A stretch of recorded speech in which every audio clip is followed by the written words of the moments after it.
Binigyan po siya ng pagkakataon, pinagtiwalaan siya ng Pangulo since 2022 hanggang 2024 para maging DepEd Secretary.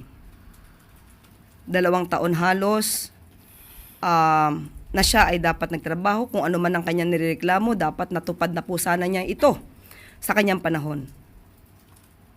Ang pagtitiwalang ito ay sa kanyang reklamo ngayon, nagre-reflect lamang na bilang siya ay naging DepEd Secretary ay a complete failure. At huwag pong mag-alala mga mag-aaral at mga guro at mga teaching staff, ang ating DepEd Secretary, Secretary Angara, ay nililinis naman kung ano man ang dumi na iwan nung nakaraan. At kumodernizasyon lamang ang pinag-uusapan natin, yung 1,500,000